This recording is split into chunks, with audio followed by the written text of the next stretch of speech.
נולדתי בתל אביב, בשדרות רוטשילד, מה שנקרא נישן קנאי אמיתי.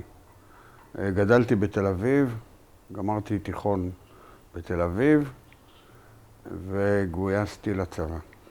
בצבא התנדבתי לשייטת, לא קיבלו אותי, כי היה לי משקפיים.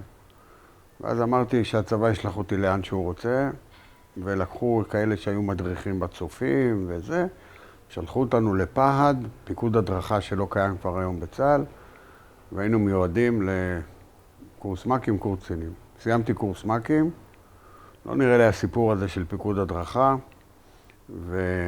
וניצלתי היכרות והעבירו אותי לשריון. עשיתי הסבה לטנקים, עשיתי קק"ש, שהיה קורס ארוך וקשה, ושירתתי את השירות הסדיר בגדוד 82, חטיבה 7, בהתחלה צ'יץ' ואחרי זה גורודיש. במסגרת השירות בחטיבה עשינו מחזור אחד כמ"מים עם טירונים, מהטירונות, בספר לשריון ואימון צוות מחלקה פלוגה, ואחרי זה הצטרפתי לפלוגה המבצעית, כמ"מ לפלוגה המבצעית של הגדוד, של גדוד 82, שוטים של 20 פאונד, של תותחים עדיין ב-90 מילימטר.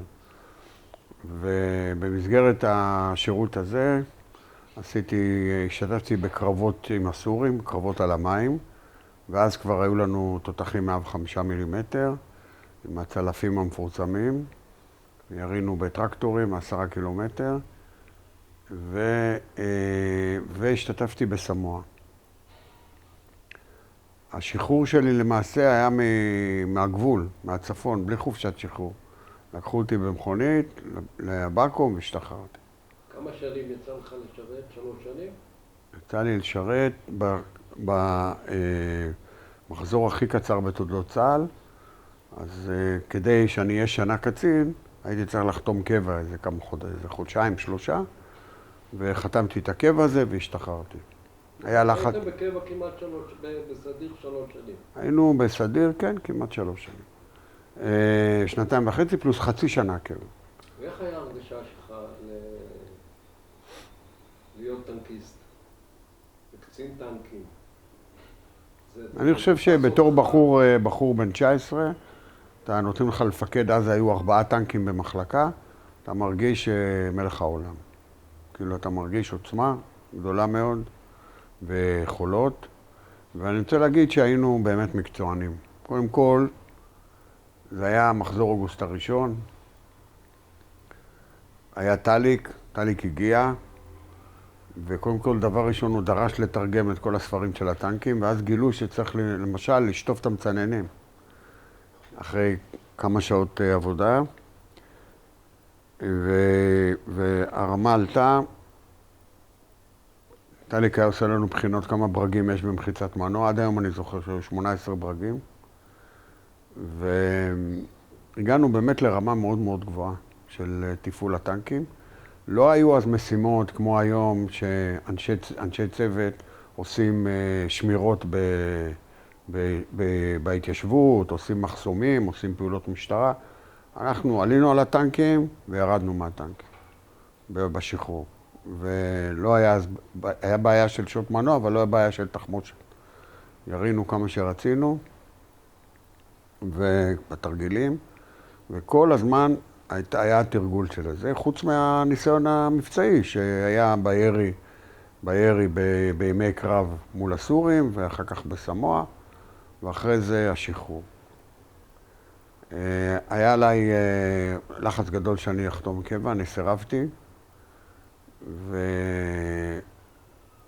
ולקחו 3 קצינים אז באותו זמן, ועשו מהפכה, וקיבלנו מינוי מ"פ בתנאי שנלך לקורס מ"פ. זאת אומרת, אני בשחרור השתחררתי בתור סגן, וקיבלתי מ"פ, ויצאתי לקורס מ"פ. איפה הציבו אותך במילואים? במילואים הראשון, בחטיבה, בקורדני. תכף אני אספר עליה, זו הייתה חטיבת שרמנים, שלקחו לה את השרמנים, מכרו אותם לאפריקה בטח, והייתה צריכה לעבור הסבה לשוט. אני קיבלתי פלוגה שהיו בה קצינים מאוד מאוד ותיקים, ואנשי צוות היו צריכים לבוא אנשי צוות חדשים, בעיקר מישיבות ההסדר.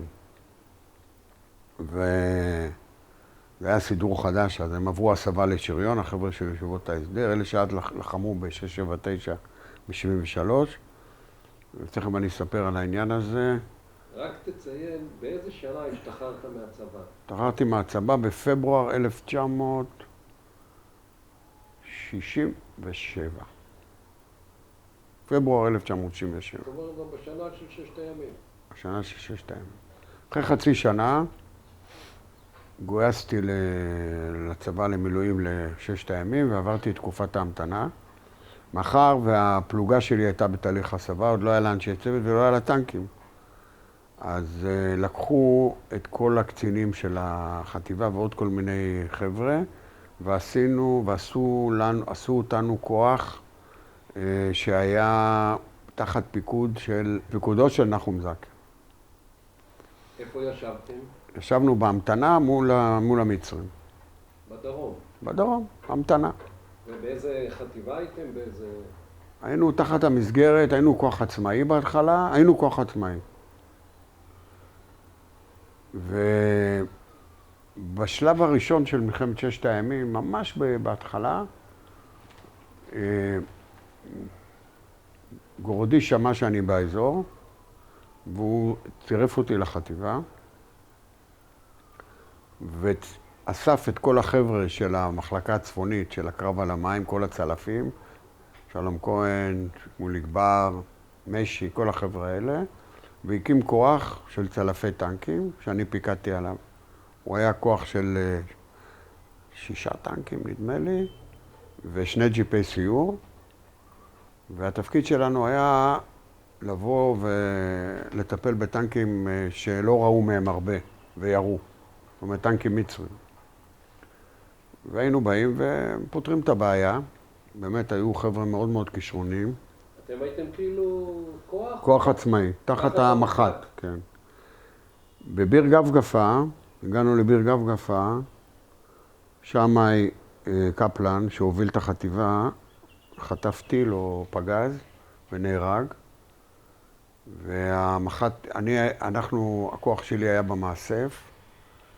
הוא קרא לנו לעבור להוביל את החטיבה עד התעלה. הובלנו את החטיבה עד התעלה, והפקודה הייתה לראות בכל טנק.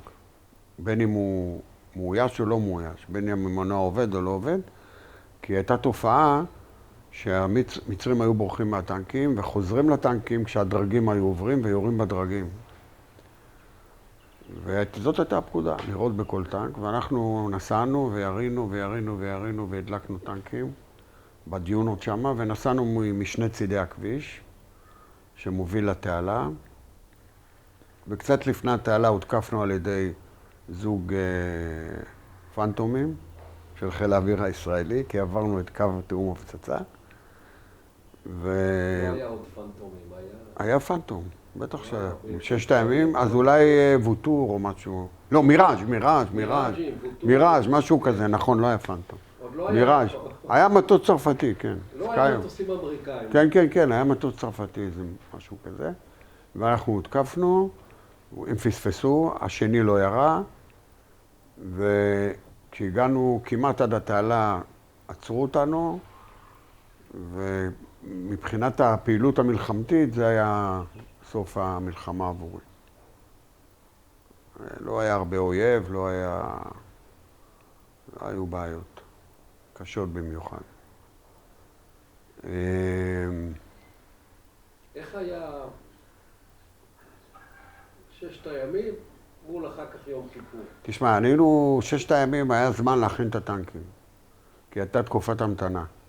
אז כל מה שלא היה בסדר תוקן. ובאמצע זה החליפו לנו את התותחים, מ-20 ליטראות ל-105.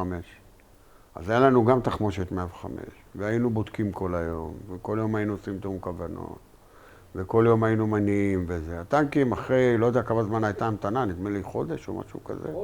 חודש, כן. אז בחודש הזה אתה יכול בוודאי לתאר לעצמך שהטנקים upgrade של רציני מאוד. כל תקלה, זה גם לא היה מה לעשות. אז הצוותים הטכניים היו באים בריצה. והכרתם אחד את השני. הכרנו, כן, ואחד זה כבר... חבר'ה שאנחנו שכבנו איתם בתל דן ובזה, ובכל המקום. וזה היו אנשים מאוד מאוד מקצוענים, מאוד מאוד מאוד מאוד מקצוענים. בשונה מיום כיפור. בשונה מיום כיפור. שתכף אני אגע בעניין הזה של יום כיפור. אוקיי. וגמרת את 6 הימים. גמרתי 6 הימים. ולאן הוצבת במילואים? ואיך הגעת ל-679 בכלל? תכף אני אספר. הוצבתי בחטיבה 37 בתור מ"פ. חטיבה 37 ישבה בקורדני. ושם שירתתי, שם עשיתי מילואים, בתור מ"פ. על שרמנים, לא? לא, לא, מה פתאום, מה לי ולשרמנים? שוטים. קורדני היה המח"ט בר כוכבא. וזהו. ואותם חבר'ה, כאילו, לא היה אז הרבה, כן? אותם קיבוצניקים, וזה, היו הרבה קיבוצניקים אז, שריונאים.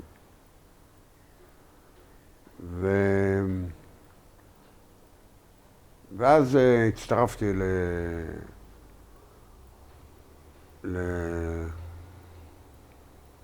למערכת הביטחון, וביליתי הרבה מאוד שנים מחוץ למדינה, אז שוחררתי ממילואים.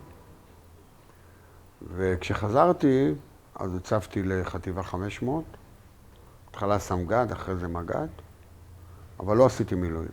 ועוד פעם הוציאו אותי מהמילואים. במלחמת לבנון הראשונה גויסתי לזמן קצר, ואז גילו, המעסיקים שלי גילו שגייסו אותי, הוציאו אותי משם. וזה כבר היה 82, אני מדבר, נכון? זה כבר 82. אבל איך הגעת עכשיו, ב-73 חזרתי מחוץ לארץ. זה היה 73. איך הגעתי לחטיבה 679? אני חושב שבשלב מסוים העבירו אותנו מחטיבה 37 ל-679. ככה, זו דעתי. הייתה חטיבה 37 בקורדני. אני חושב שהייתה ממוכנת, לא? לא זוכר. היו טנקים. כן, אבל היה... אולי היה ממוכנת, לא זוכר, ומשם העבירו אותנו ל-679. ויצא לך להשתתף באימוני הקמה, במילואים? כן, עשינו רק תרגילים שלדיים. לא היה לנו טנקים. ובאיזה גדוד היית, אתה זוכר? לא, הייתי מ"פ באיזה גדוד, לא יודע. באיזה גדוד? אני חושב אולי, לא זוכר מי היה מג"ד, אין לי מושג. אולי רן שריג, לא רן שריג, רן גוטפריד, אולי הוא היה מג"ד, בהתחלה. אני לא יודע ממתי הוא היה מג"ד. בהתחלה היה קהלני. לא, קהלני לא היה מג"ד שלי, אני הייתי עם קהלני בקורס מ"פים. מה? עודד ארז. אולי עודד ארז. כן, זה היה בהקמה. אולי עודד ארז. אנחנו עשינו הקמה. כן, הייתי השתתפתי. עשינו הקמה, ובהקמה קיבלתי חיילים של ישיבות ההסדר. והיה התרגשות גדולה, לקליטה של ישיבות ההסדר לטנקים. זה היה פעם ראשונה. ואני אמרתי למח"ט, תשמע, תירגע. אני חושב שזה היה אפילו שקראו לי לגיס, לרעיון בקשר לדבר הזה. כי הייתי מ"פ מאוד צעיר.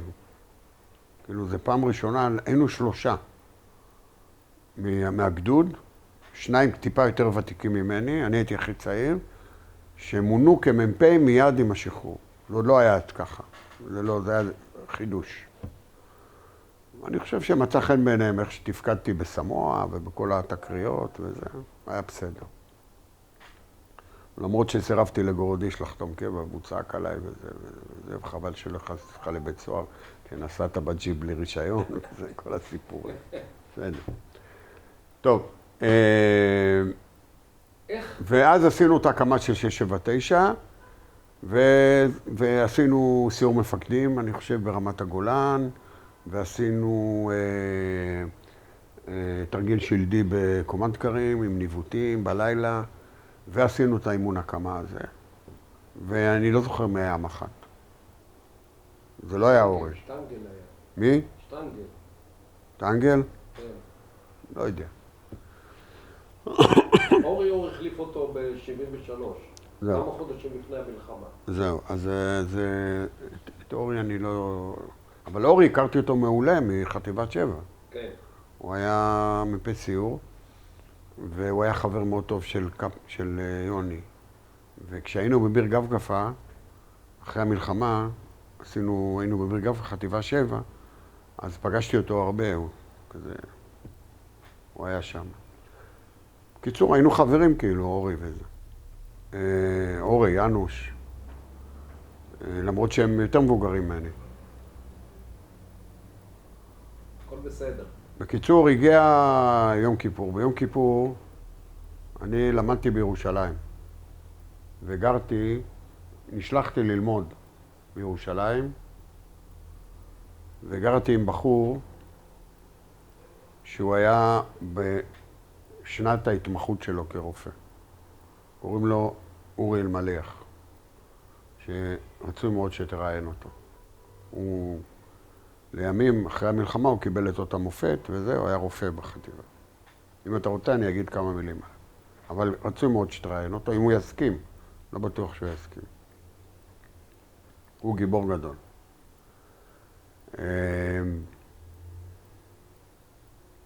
בשעה 10 שמענו מטוסים. אז פתחתי רדיו, זה היה יום כיפור.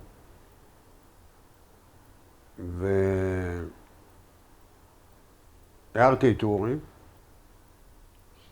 ואמרתי לו פרצה מלחמה, וצריך לנסוע. ואני חולה, היה לי 40 חום. משהו שפעת, אנגינה, אני יודע. ואמרתי לו, אני חולה, אני לא מסוגל לנהוג, אתה תנהג לזה. אז הוא נסע, לקח את האוטו של אבא שלו, עברנו דרך ההורים שלי בתל אביב, לקחתי את המדים, ונסענו לחטיבה. הגענו לחטיבה. כשהגענו לחטיבה, אני קדחתי מחום. אז אורי השיג לי כאלה תרופות להוריד את החום, והכניס אותי לאיזה אוהל, ושם ישנתי כל הלילה.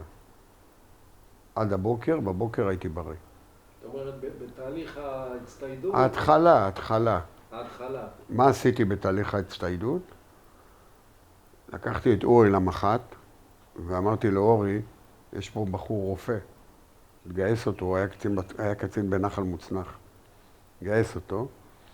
אז אורי אמר, אורי, אתה רוצה להצטרף? אז אורי אמר כן. אורי אמר כן. וככה אורי אלמליח הגיע לחטיבה.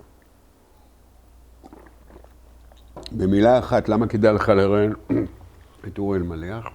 אורי אלמליח בהתחלה היה ברפואה החטיבתית. לא היה שם הרבה מה לעשות בהתחלה.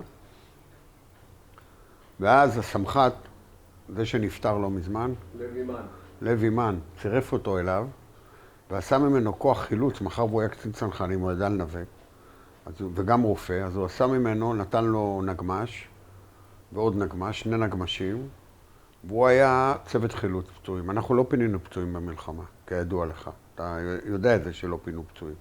כאילו, תוך כדי הלחימה, אי אפשר היה לפנות פצועים. היום, בצה"ל של לבנון הראשונה, אני יודע מה, מישהו נפצע, כל הצבא נעצר. במלחמה, ביום כיפור לא היה זמן לפנות, בעיקר בנפח וזה, לא פינו פצועים, היו פצועים על הרצפה. לא עצרנו. והוא היה מפנה פצועים. הנכנס, יוצא, מאוד קשה. גם הטווחים היו קצרים מאוד ברמת הגולן. היו טווחים, כן. לא, היה צריך לנווט, אבל היה צריך לנווט. אז הוא ניווט, והיה מגיע לפצועים, מוציא אותם. זה לא פשוט, זה כל פעם להיכנס לתוך האש. ובפריצה הוא היה איתם בפריצה. בקיצור, כדאי לך מאוד לדבר איתו, הוא קיבל את אותה מופת. והוא גם בחור מאוד אינטליגנטי, הוא יוכל להסביר לך בדיוק מה היה, וזה אם הוא יסכים. תגיד לו שאני המלצתי בפניך, אני אתן לך גם את הטלפון שלו, ואני חושב שכל אחד ימליץ שאתה תדבר איתו, החל מאורי וכלה בכולם. הוא היה ממש, הוא תפקד למופת. קיצור, בבוקר שקמתי הייתי בריא, והפקודה הייתה, אני שמעתי ככה, כזה קודח בחום, שמעתי את המכשיר קשר. ושמעתי את זה שהם מעלים חבר'ה לרמת הגולן וזה, ושמענו כל מיני דברים. לא חשוב. נסענו על זחלים לרמת הגולן. ידעת מי המג"ד, מה התפקיד שלך, מי הצוותים שלך? עכשיו, לא. בוא אני אספר לך. טוב שאתה מזכיר. אני כבר מנוסה. תפקידי סמג"ד, ורן גוטליב מג"ד. לא הכרתי אותו טוב. מי? רן. רן. רן גולדפילד היה מג"ד. היה מג"ד. כן. ואני לא ידענו שהולך להיות מלחמה כזאת. אז, כי זה, תשמע, זה היה עוד מלחמה, זה לא... החבר'ה שלנו, של גדוד 82 חטיבה 7, למעשה, אם אתה מסתכל על זה בראייה היסטורית, נלחמו ללא הפסקה. התגייסנו, עשינו תקריות מול הסורים, עשינו סמואה, עשינו מלחמת ששת הימים, התשה, אני בהתשה הייתי בסיפור אחר, התשה, ואחרי זה יום כיפור, סליחה, התשה, כן, התשה, ששת הימים, התשה, ויום כיפור נראה עוד מלחמה אחת. מה ביג דיל? רצף. לא, תראה מה, זה רצף. זה רצף. זה רצף של אנשים שכולם מכירים אחד את השני. וידענו מי נהרג ומי נפצע, וזה לא היו כל כך הרבה, אתה יודע, בששת הימים, לא נורא. בהתשה לא נהרגו הרבה שריונאים. סליחה, שריונאים. נהרגו. ולקחתי את הפלוגה. כל המ"מים מוכרים, חיילים, לא הכרתי את כולם. ואז אני בבוקר נכנס לטנק. לא ראיתי אותו לפני זה. והטנק שלי, הצוות שלי, זה עזריה, שהיה נהג שלי בתקריות בצפון. שלום כהן, התותחן הכי מפורסם בתולדות השריון, ופולק טנק השאר, גם מהחבר'ה האלה של המחלקה הצפונית, ואנחנו נלחמנו יחד בששת הימים. זאת אומרת, אנחנו כבר צוות שאתה יודע, לא צריך לדבר. הצוות הזה גם היה ביום כיפור. זה הצוות שלי ביום כיפור, כן. וזה הצוות שלי שהיה בששת הימים. כן, זאת אומרת, אני לא צריך לדבר אליהם בכלל. כן. ואחד סומך על השני בעיניים עצומות. כי עברנו הרבה. סמואה, מעמוע, אני יודע, הכל. בששת הימים. ונסענו על זחלים. הדבר שהכי אני זוכר מהנסיעה הזאת על הזחלים, זה ילדים הולכים לבית ספר עם תלבושת אחידה. זה ככה נחת בזיכרוני על הכביש. כולם זוכרים את זה. זה... כל מי שאני מראיין, זה...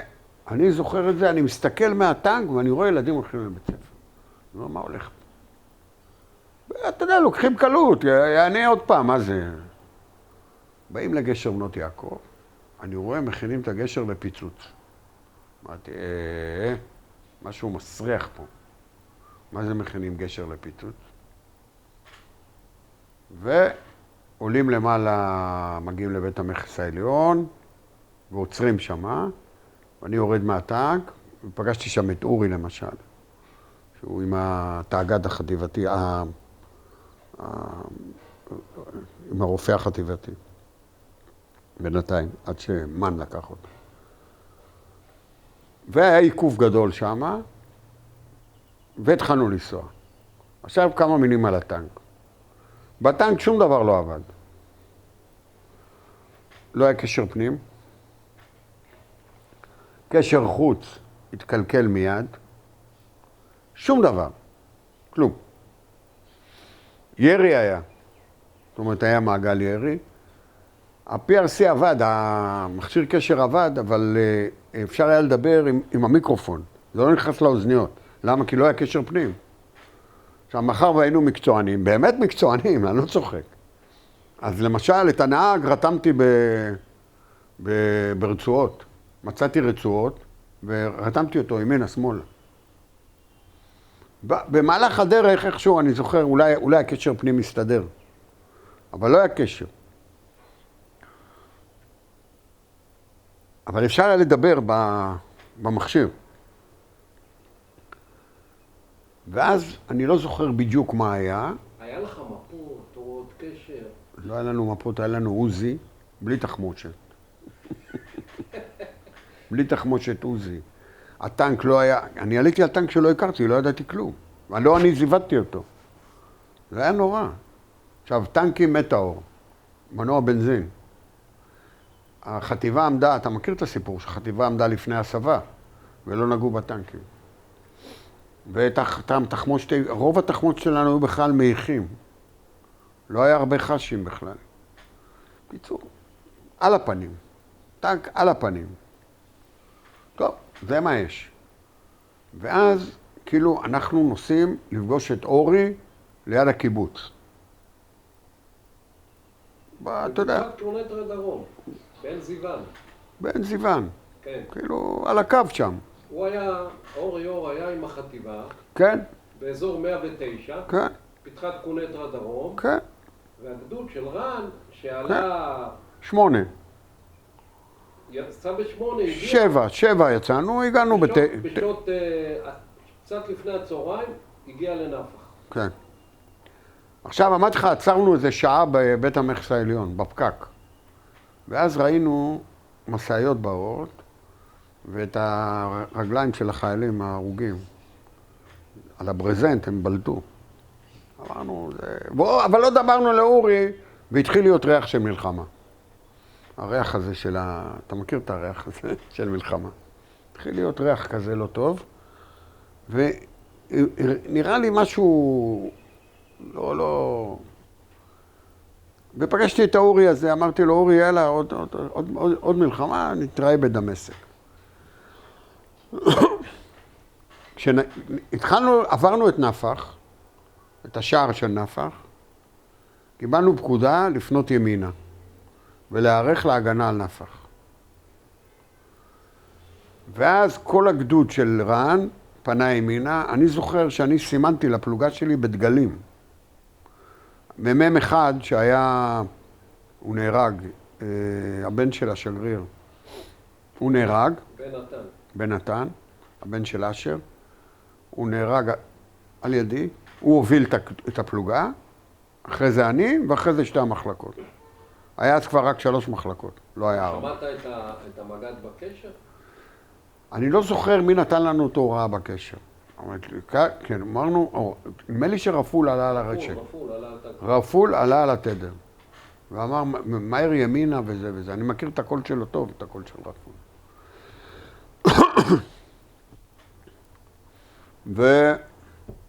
ואז עלינו ככה, ופנינו שמאלה לכיוון מזרח, להיכנס לעמדות. עכשיו, היה קשה מאוד להיכנס לעמדות, כי היו תלוליות כאלה. ואני את הטנק הראשון ראיתי מ-300 מטר. טנק סורי, שירינו בו. אנחנו ירינו באיזה 3-4 טנקים, ואז כנראה אני חטפתי בזחל, נפרס לי הזחל, והטנק, הוא לא יכול לנסוע אחורה. זאת אומרת, מצד ימין התחילו להיפגע טנקים, הטנק של בן נתן ראיתי אותו באוויר, את בן נתן. ועוד כל מיני חבר'ה התחילו לסחול על הרצפה.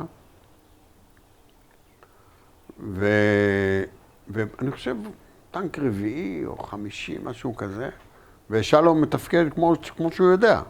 הוא פגז שני מקסימום, זה פוגע. הוא אחר כך, הוא נכנס להלם קרב. הוא אמר לרופאים שהוא כל הזמן ירה בטנקים ישראלים. עכשיו, לפנינו לא היה טנקים ישראלים, היה רק טנקים סורים. אבל הוא היה בהלם קרב.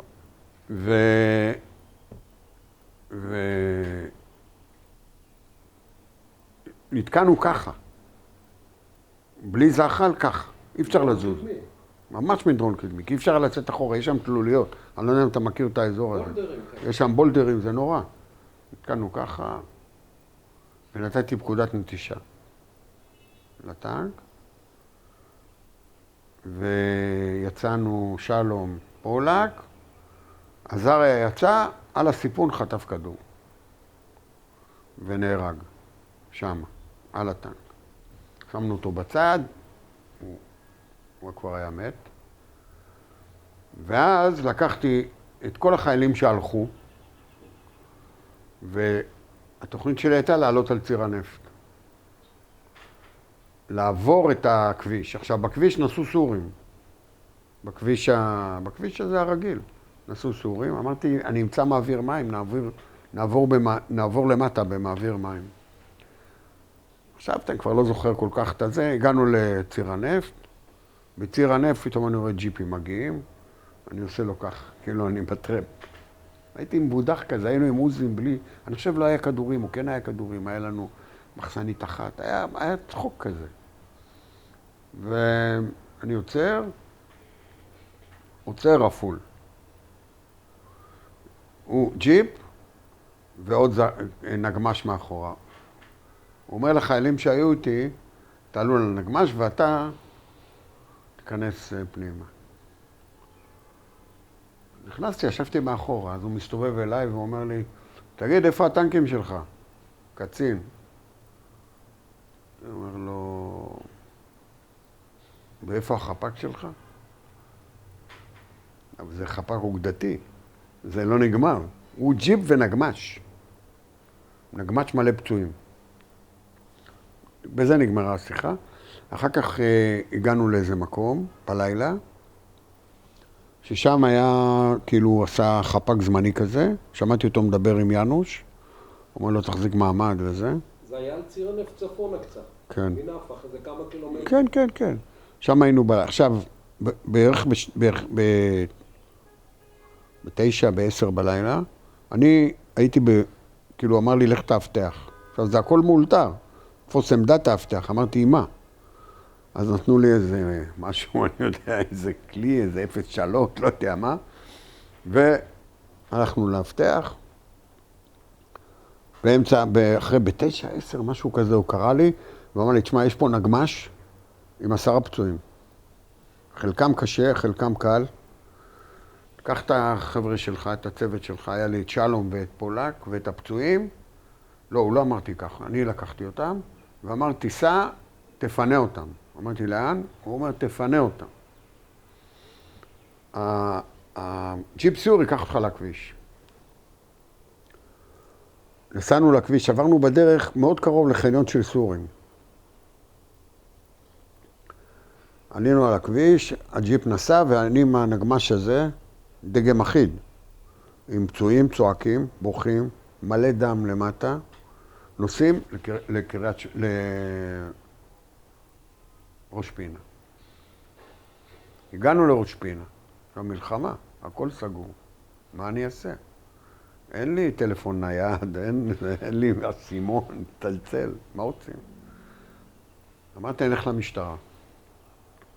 הגעתי לבניין המשטרה, יש דלת ברזל, דופק בדלת, אף אחד לא עונה. לקחתי את העוזי, פח, פח, פח, פח, פח. מי זה, מה זה, זה? אמרתי, יש פה פצועים. פתחו את הדלת, צלצלו למגן דוד, באו אמבולנסים, לקחו את הפצועים, ואני עם עם שני החבר'ה שלי, נסענו ליפתח.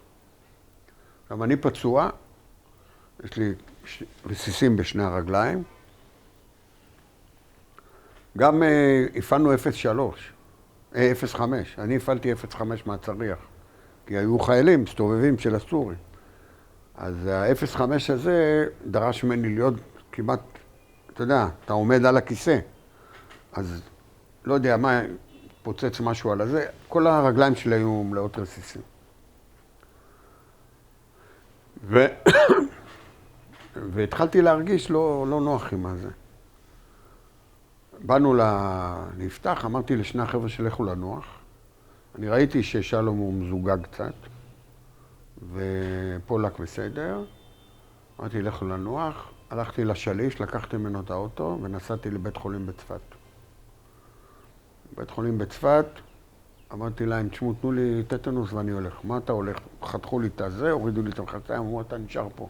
אמרתי, בסדר, תנו לי בינתיים זריקה, נתנו לי זריקה, לבשתי את המכנסיים, אמרתי, אני הולך להביא משהו מהאוטו, אני כבר חזרתי לאוטו, אמרתי לנהג, סע ליפתח. סע ליפתח, היה כבר אור, היה יום. אני נכנס לבסיס, בבסיס עומדים 5 טנקים, 4 טנקים. 4, כן. 4 או 3. 4. כן, משהו כזה. אני אומר, חבר'ה, מה אתם עושים פה? אומרים, אנחנו הגענו מאוחר, זיוותנו טנקים, אנחנו לא יודעים מה לעשות. אמרתי, תכף תדעו.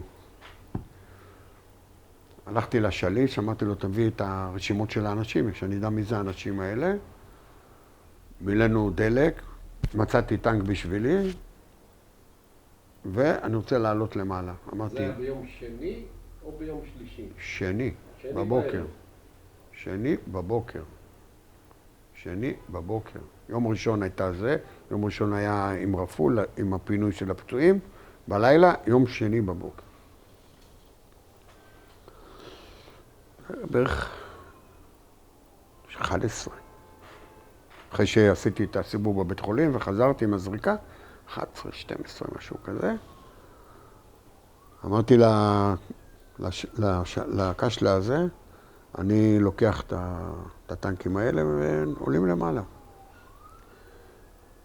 הייתה תנועה מאוד, מאוד כבדה. ואז הגעתי לאזור נפח, אינדיאנה, משהו כזה, והתחלתי לחפש את אורי בקשר.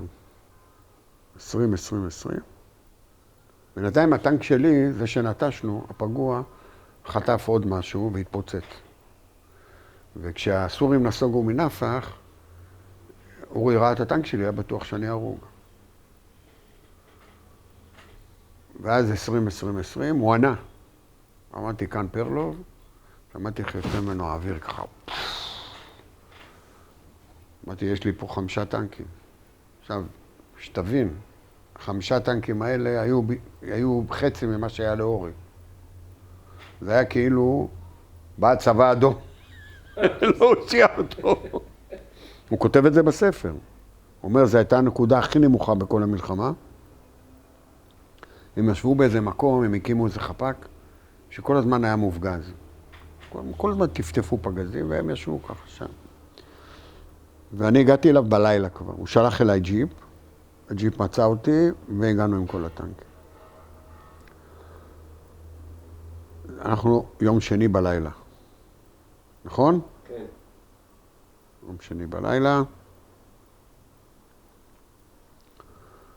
עושים חלוקה מחדש של השלל. עושים 3 גדודים, כאילו. 1, 2, 3. אני הייתי 3. חיים היה 1. ומוישה היה 2. או אני 2 והוא 3, לא זוכר. ואז בלילה, ב-12 בלילה, יצאנו לתקוף את אינדיאנה. ואני יצאתי, הייתי צריך לתפוס חסימה כלפי דרום. היו לי 2 ג'יפי סיור ו5 טנקים.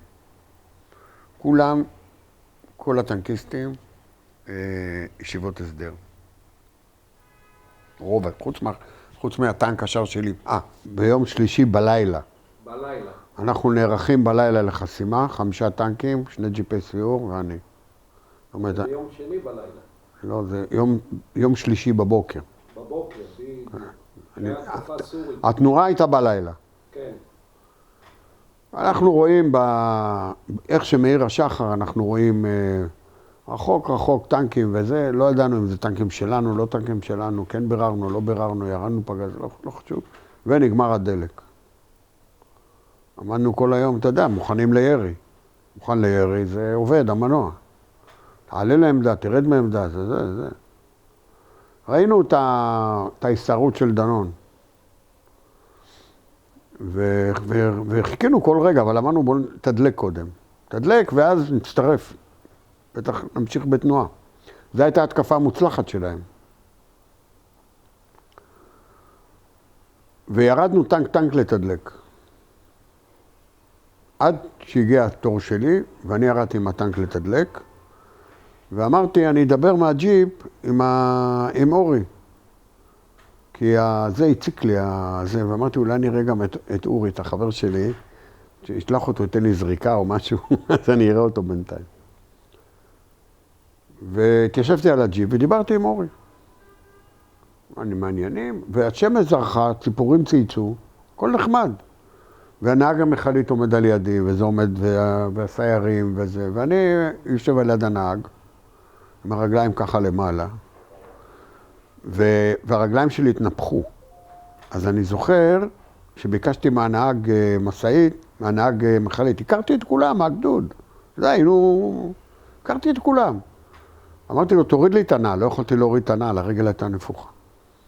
איך שהוא משך את הנעל, ירד עלינו פגז, פגע 3 מטר מהג'יפ, כל 6 שעמדו מסביב לג'יפ נהרגו, 2 הסיירים, קצין הסיור והנהג נפצעו קל, ואני עפתי מהג'יפ, ממש עפתי, וחטפתי רסיס שלא ידעתי עוד. ידעתי שאני פצוע. היה לי קשיי נשימה, והרגשתי שאני בקקט. איבדתי את ההכרה לאיזה כמה דקות. היינו בתוך חורשה. התחבאנו בתוך חורשה. כאילו, התדלוק היה בחורשה. כנראה איזה קטק ראה אותנו. ומסתבר שעוד המשיכו להפגיז את החורשה הזאת. יכול להיות שחלק היו פצועים ונהרגו וזה. הוא הלך חירום, עם משקפות כמו שצריך. כן, כן, כן. ואנחנו, ואז אני איכשהו יצאתי עם נעל אחת. כי מסכן הוא מת עם הנעל ביד. לא, דווקא הנהג מכלית ברח. הוא היה בהלם. אבל נהרגו אחרים, והלכתי ברגל עד שיישון, שהיה כאילו הסגן שלי, ושיישון פינה אותי לתאג"ד. ומהתאג"ד פינו אותי לבית חולים באמבולנס, ושם מתחיל המאבק שלי לחיים נגד שירותי הבריאות, שפספסו כל מה שאפשר. בסוף עברתי איזה ניתוח, 2 ניתוחים עברתי. צפת? מה? אחד בצפת, ניתוח גדול להוצאת רסיס גדול, כבר כמעט הייתי מת. והשני בתל השומר, שתיקן את הניתוח הראשון, ואחרי זה עוד חטפתי צהבת. בקיצור, במאי יצאתי מכל הסיפור, במאי, אפריל. ואז פנו אליי מהמשרד שבו שירתתי, מערכת הביטחון, ואמרו לי, אתה רוצה לנסוע לחוץ לארץ?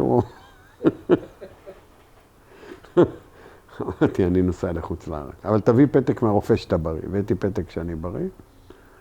ובאותו קיץ, בקיץ 74, יצאתי לשליחות ארוכה. מה עשית? לשליחות. ארוכה בחו"ל, וזהו. תהליך השיקום שלך היה מאוקטובר 73. עד אפריל. חצי שנה. חצי שנה. בתי הבראה וזה? בתי הבראה אוזבילה. הציעו לי, התקשר אליי הקרפ"ר בכבודו ובעצמו, ואמר לי, רב סרן פרלוב, אנחנו מאוד מתנצלים על מה שהיה. אמרתי לו, כן, בשבילכם זה, ואתה היחידי שטעינו ככה. אמרתי, כן, בסטטיסטיקה זה טוב, לי זה לא טוב. ואנחנו פותחים בפניך כל בית הבראה שאתה רוצה. אמרתי, במקל אני לא נוגע בצבא יותר. ואז הוא אמר לי, משפחת פדרמן תורמת חדר בבית מלון במגדל דוד, בקינג דיוויד. אמרתי, זה מתאים לי. ואז הייתי 10 ימים בקינג דיוויד, שהייתה ריקה, המלון הזה, אבל המסעדה פעלה. וזה, מזה אוטוששתי. כשהיית פצוע, שמרו איתך קשר מהחטיבה? בטח. הייתה הבחורה הזאת, נו, נוטי ש... קצינת נפגעים. כן. היא עשתה, פזית עשתה עבודת קודש, פזית. פזית חורין, זה השם שלי. כן, פזית זה משהו מאוד מיוחד גם. והייתה לה עוזרת צעירה כזאת, גם חמדה ביותר. וזהו, ואחרי שיצאתי לחו"ל לא המשכתי לשמור על קשר כבר נכנסתי לעניינים שלי. ואז חזרתי ועוד פעם נסעתי, ביליתי הרבה מאוד שנים בחו"ל, ובאתי לטקס, אני חושב, לפני 10 שנים או משהו כזה, באתי לאחד הטקסים, וזהו. איך היה לך המעבר ב-82 גייסו אותי לזמן קצר מאוד. ב-82 גייסו אותי לזמן קצר מאוד, נתנו לי אוטו, ונתנו לי תפקיד להיות המקשר בין ינוש, מפקד הגיס, לבין מפקדת הגיס. הייתי קצין קישור כזה. מינו איזה 4 או 5 כאלה. ומהר מאוד הם גילו אחרי שכבר הייתי בלבנון, הם גילו איפה שעבדתי, הם גילו שאני בצבא, הוציא אותי. זהו. המעבר מלהיות פצוע, בעצם לא חזרת לחיים אזרחיים. מה לא חזרתי? לחיים אזרחיים, היית עוד פעם בתוך מערכת של שירותי הביטחון. כן. לא היה לך בעיה. מה, לחזור מהמערכת צבאית לזה? כן. לא, למה שתהיה לי בעיה? ואתה לא סוחב איתך איזה טראומה מהמלחמה או... להפך, אני רוצה להגיד לך כמה מילים על המלחמה. קודם כל, אני חושב שזה ניצחון, שגם אני למדתי אותו אני בוגר המכללה לביטחון לאומי. אז כבוגר המכללה לביטחון לאומי עשיתי עבודה על התראה קונבנציונלית. בדרך כלל, אתה יודע, בודקים התראה בלתי קונבנציונלית, התראה גרעינית. אני בדקתי את ההתראה הקונבנציונלית, בקשר למלחמת יום כיפור. ואני חושב שמלחמת יום כיפור הוא ניצחון מדהים, הוא ניצחון בלתי אפשרי. זאת אומרת, המצב שבו נקלענו, מסיבות שניתחו אותם, ואני יודע אותו היום, שהגיבור הראשי הוא זעירה, אני קראתי את הדוח החסוי של ועדת אגרנט, דוח המודיעין החסוי. קראתי אותו בשלמותו, לא ישנתי שבוע. זה פשוט בלתי נתפס. אני חושב שהניצחון הוא מדהים. עכשיו, למה, איך צה"ל התאושש ככה? והיה לי אישור ממג"ד בחטיבה 679, שהשתתף במלחמת לבנון הראשונה. נדמה לי שדיברנו עליו. זה בעל הנגריה. בחור שהחליף את זה שלא רצה להיכנס ללבנון. היה מג"ד שבדיוק גמר, והמחליף שלו סירב להיכנס ללבנון. והוא הגיע כאיש צוות. כן. והוא, איתו דיברתי, אז תכף נגיע לזה. ואני חושב שהניצחון הושג, כמובן חירוף נפש, מסירות נפש של טייסים, של כולם, אבל צנחנים, אבל בשריון, שהוא בלם, כאילו הוא הבולם העיקרי, הכוח של השריון, ב-73 היו, שדרת הפיקוד של השריון הייתה קצינים הכי טובים שהיו בעולם. למה הם היו הכי טובים בעולם? לא בגלל שאנחנו כאלה גאונים, אלא בגלל שהיה לנו ניסיון אדיר תחת אש. והתאמנו כמו שצריך. וכל הזמן, לקחת לי את המילים, וכל הזמן ירינו, לא התאמנו, ירינו. כן. ירינו, ועשינו תרגילים באש, ועשינו תרגילים כאלה, ויבש, ושלדי, וזיברו אותנו מאלף עד תף עם המילואים האלה. ועשינו את זה באהבה. אבל כשהגענו למלחמה, מרמת מ"מ ומעלה, אנשים היו מעולים.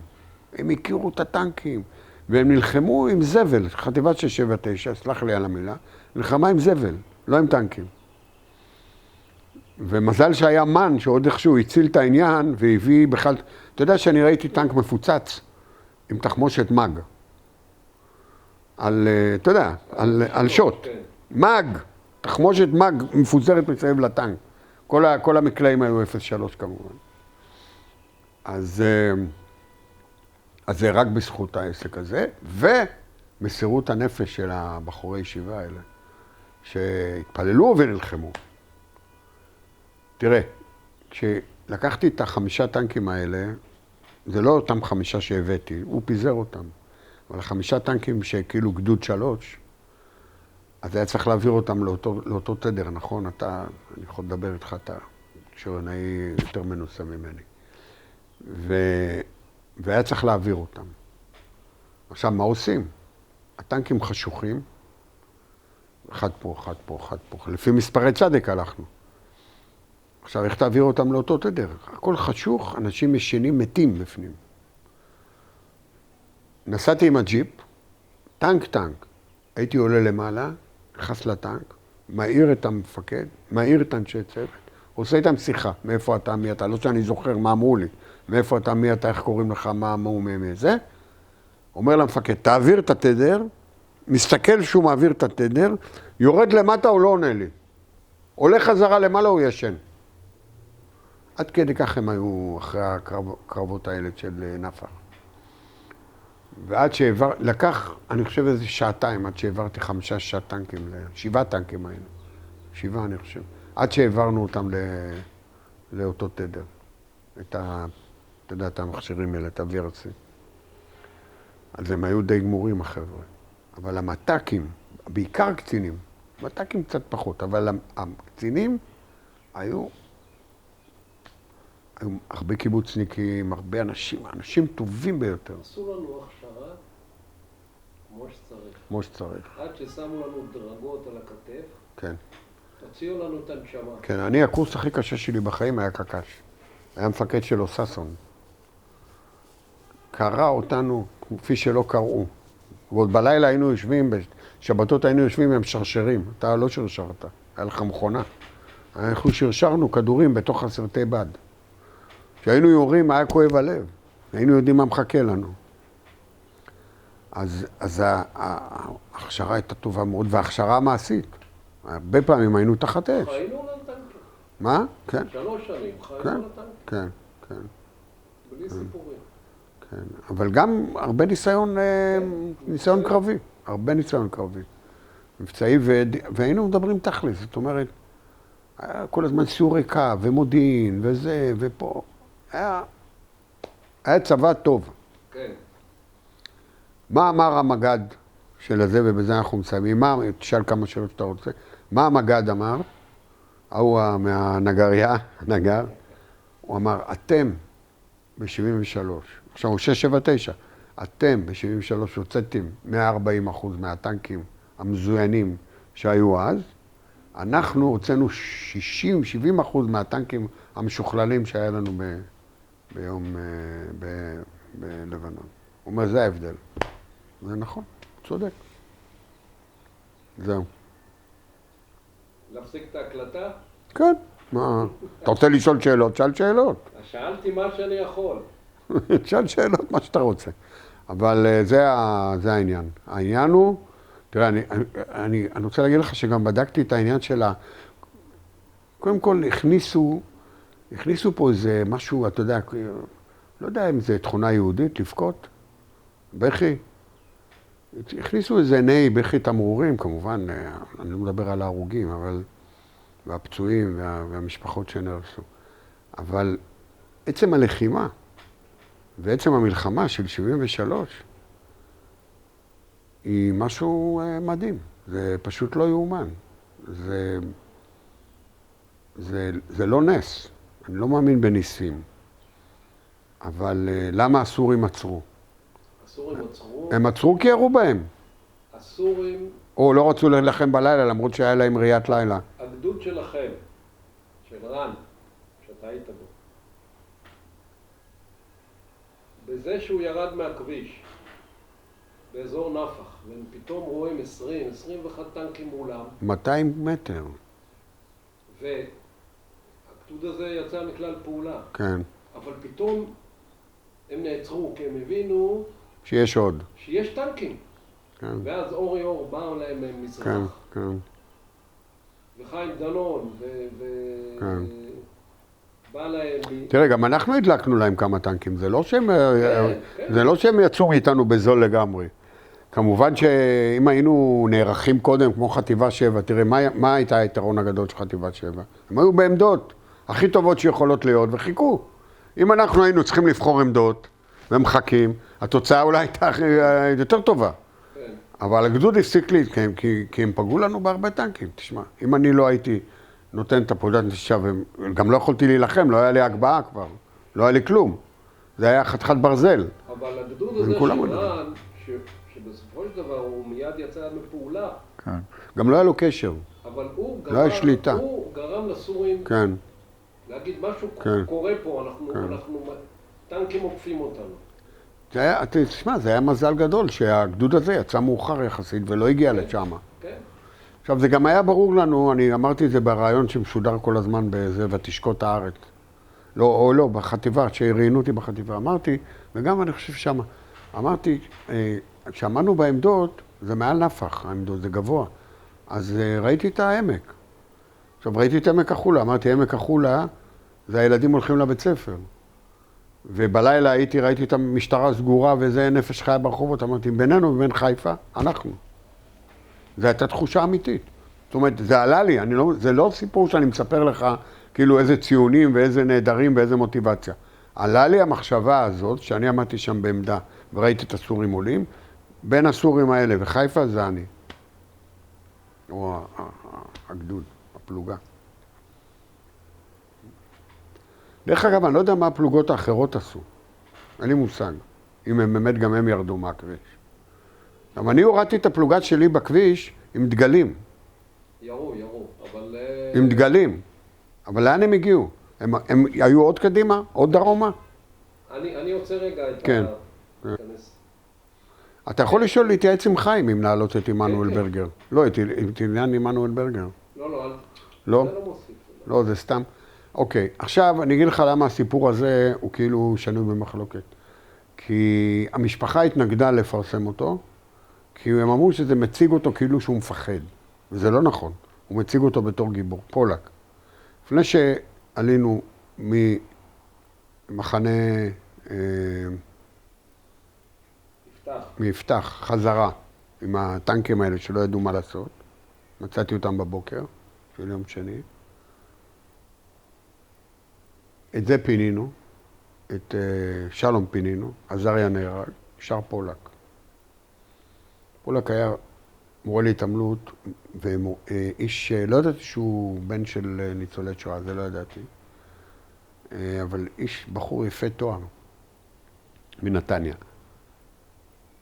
והוא בא אליי ואמר לי, תשמע ישראל, אני מספיק לי. זה לא היה נעים. אמרתי לו, תשמע, פולק, יכול להיות שאתה תשאר בחיים, אבל גם יכול להיות שלא תוכל להסתכל על עצמך במראה. הוא אמר לי, והוא היה בחור מאוד אינטליגנטי, הוא אמר לי, אוקיי, תן לי לחשוב על זה. הוא הלך, אנחנו בינתיים, חזר, הוא אמר, אני עולה איתך. והוא נהרג. אז הוא נהרג בהפגזה. בהפגזה שאני נפצעתי, הוא עמד על ידי, הוא נהרג. רצינו לשים את זה בחטיבה, בסרט של החטיבה, כי לדעתי זה גבורה.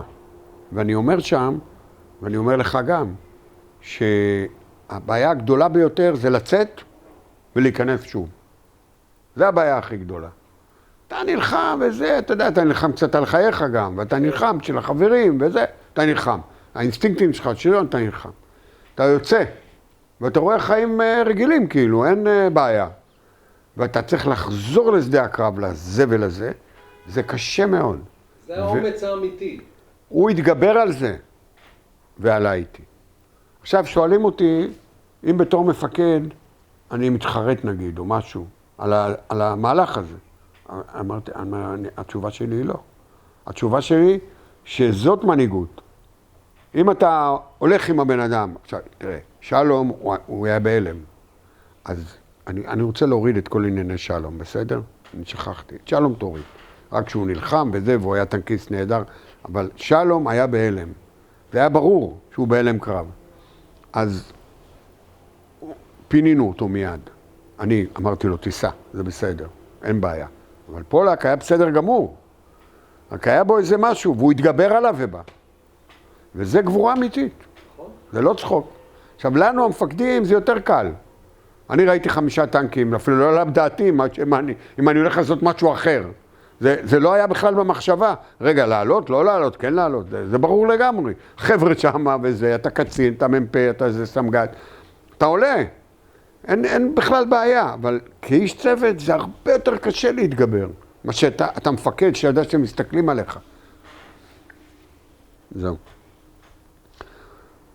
אז המשפחה התנגדה. הבת התנגדה. אבל היא עשתה טעות. אני סוגר. סגור.